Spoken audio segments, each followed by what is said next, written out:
Alright, so what's up everyone, welcome back to another video of SaaS Online. You're with me, Ansh R. Hiran. This is the second episode of Ratio Analysis series and today we are going to discuss valuation ratios. Let's go. All right, so valuation ratios. अब ये ऐसे ratios हैं जो company की valuation दिखाते हैं, बताते हैं कि क्या ये कंपनी ओवर वैल्यूड है, अंडर वैल्यूड है या करेक्ट वैल्यूएशन पे मार्केट में मिल रही है। और जितने भी ऐसे इन्वेस्टर हैं जो कंपनी की ग्रोथ में, कंपनी की वैल्यू में इन्वेस्ट करते हैं, उनके लिए ये रेशियोज बहुत इंपॉर्टेंट होते हैं। आज हम ऐसे ही दो बहुत इंपॉर्टेंट रेशियोज की बात करने वाले हैं। पहला वैल्यूएशन रेशियो जो हम हमेशा देखते हैं कंपनीज के बारे में, वो है पीई रेशियो। अब पीई रेशियो फंडामेंटल एनालिसिस का एक बहुत ज्यादा कॉमन और बहुत ज्यादा इंपॉर्टेंट पार्ट है। हर कोई मार्केट में इस कंपनी का पी इतना है, पी इतना है, इसी की बात करते रहते हैं। लेकिन अब ये होता क्या है? पी रेशियो का सिंपल सा फॉर्मूला है प्राइस अपॉन अर्निंग। इसका मतलब है कि किसी स्टॉक का करंट मार्केट प्राइस क्या चल रहा है उसको हम न्यूमरेटर में रखते हैं और उसकी अर्निंग्स पर शेयर कितनी है, मतलब एक शेयर के ऊपर उस कंपनी में कितना प्रॉफिट बना है उसको डिनोमिनेटर में रखते हैं। एग्जांपल के तौर पे किसी शेयर का मार्केट प्राइस 100 रुपए है और उसका अर्निंग्स पर शेयर 10 रुपीज का है। इतना होता नहीं वैसे, बट ठीक है। तो फॉर्मूला में डालने के बाद उसका पी निकल कर आता है 10। अब इसका इंटरप्रिटेशन क्या हुआ? इसका सिंपल सा मतलब ये है कि अगर आप करंट मार्केट प्राइस के हिसाब से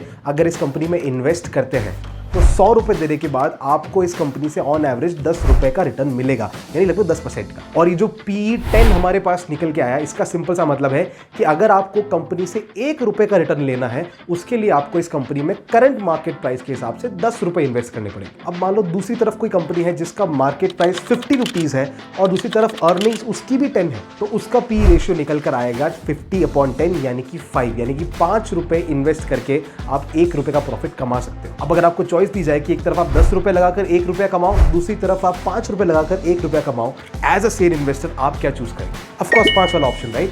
तो इससे अभी ये पता चलता है कि जितना एक कंपनी का पी कम होगा उतनी बेटर वैल्यूएशन पे, उतने बेटर प्राइस पे हमें कंपनी वो मिल रही है। पी तो हर कोई देखता है, हर कोई जानता है, लेकिन इसके कुछ ड्रॉबैक्स भी है। पहला, सिर्फ अर्निंग्स के बेस पे आप किसी कंपनी की वैल्यूएशन पता नहीं कर सकते। और दूसरा, लॉस मेकिंग कंपनी जिनकी कोई अर्निंग्स ही नहीं है उनका पी नेगेटिव आता है। लेकिन इसका मतलब ये नहीं होता कि वो कंपनी इन्वेस्टेबल नहीं है। अब ज्यादातर लोग इसी को देखते हैं, कंफ्यूज होते हैं, लेकिन इसका हमारे पास सोल्यूशन भी है। ऑफ कोर्स आप इस चैनल के सब्सक्राइबर हैं तो डेफिनेटली एक एज आपको मिलेगा। सब्सक्राइबर है ना? नहीं हो तो अभी कर लो। खैर, इसके सोल्यूशन में हमारे पास एक और वैल्यूएशन रेशियो है जिसको ज्यादातर लोग नहीं देखते और वो है PB ratio. That's correct, PB ratio यानी कि price to book value ratio. अब ऑफ कोर्स एक कंपनी है तो वो अपनी बुक्स मेंटेन करेगी जिसके अंदर बैलेंस शीट, P&L सब कुछ आएगा। और हर एक कंपनी को गवर्नमेंट ने एक सेपरेट लीगल एंटिटी बोला है। इसका मतलब कंपनी अपने आप में एक लीगल स्टेटस रखती है और जितने भी इन्वेस्टर्स हैं जिन्होंने कंपनी की इक्विटी में इन्वेस्ट किया है, कंपनी उसको एज अ कैपिटल कंसीडर करती है जो कि उसे वापस देना है प्रॉफिट के साथ। और वो एक तरह से कंपनी के लिए लायबिलिटी है जो वो अपनी बुक्स पे नोट करके रखती है। अब price to book value ratio का फॉर्मूला है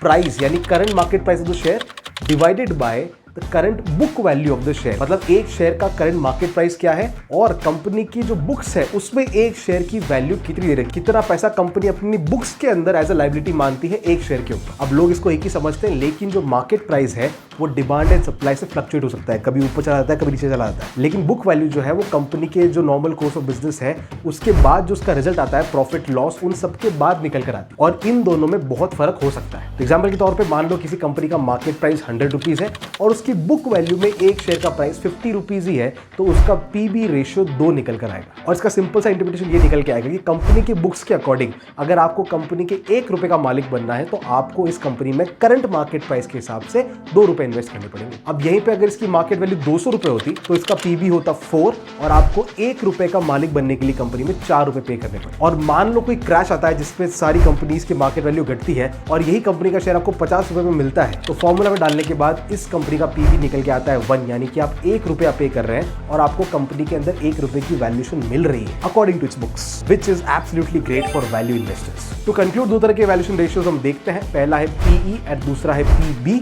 और दोनों ही रेशियोज जितने कम हो, 1 के जितने पास हो उतना बेहतर होता है। अब ऑफ कोर्स इन रेशियोज को आपको अलग अलग पीयर कंपनी से कंपेयर करना होता है, फिर डिसीजन पे आते हैं। इसके अलावा भी अलग अलग रेशियोज को देखना होता है जिनकी बात हम आगे आने वाले वीडियोस के अंदर करने वाले हैं। बट आई होप आपको ये वाला वीडियो बहुत अच्छा लगा होगा। और आपके कुछ क्वेश्चंस है, let me know in the comment section below. Hit the like button if you liking this simple easy explanation. मैं मिलता हूं आपसे अगले वीडियो में कुछ और रेशियोज के साथ। Till then subscribe, stay tuned, keep learning and keep trading.